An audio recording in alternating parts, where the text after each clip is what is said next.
Oleme siin Ilme kontoris, minu vastas istub ilmateadlane Jüri Kaamenik.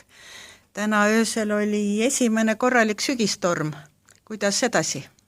Jah, tõepoolest 29. septembril jõudis Läänemere õhuruumi üks väga aktiivne tsüklon ookeanilt ja see siis tõi esimesed tormised, õigemini siis juba päris tormi mõõtu tuule ehk siis üle 21 meetri sekundis rannikualadel. Ja vihma sadas ka, aga mitte väga palju.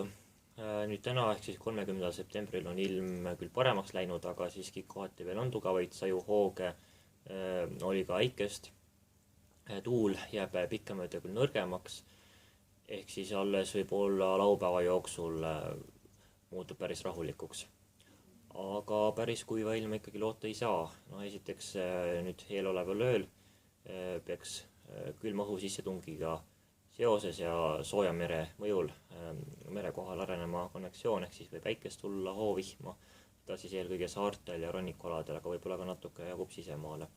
Nädalavahetusel tekib Läänemere kohale uus tsüklon, see on palju rahumeelsem, ehk ta enam sellist tormist ilma kaasa ei too, aga vihma küll ja tõenäoliselt just pühapäevaks.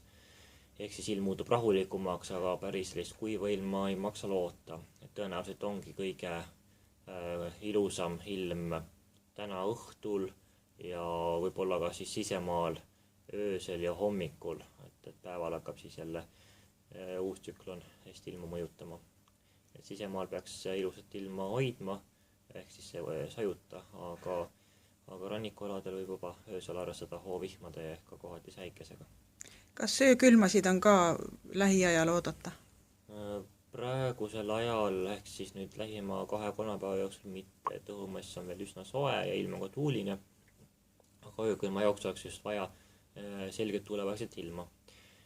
Nüüd järgmisel nädalal paistab, et kui see uus, aga rahumeelsem tsüklon eemaldub, et siis saab sõnaõiguse kõrgrõhkkond ja see võib tähendada juba ka öökülmasid. Et see on küll juba järgmise nädala teema, aga siiski kuskil seal pärast 4.–5. oktoobrit võivad ilmad muutuda üsna jahedateks ja öökülma oht on juba siis ka õhus täiesti olemas. Aga aitäh, et eks siis järgmisel nädalal vaatame, mis sellest ilmast sai ja saab edasi.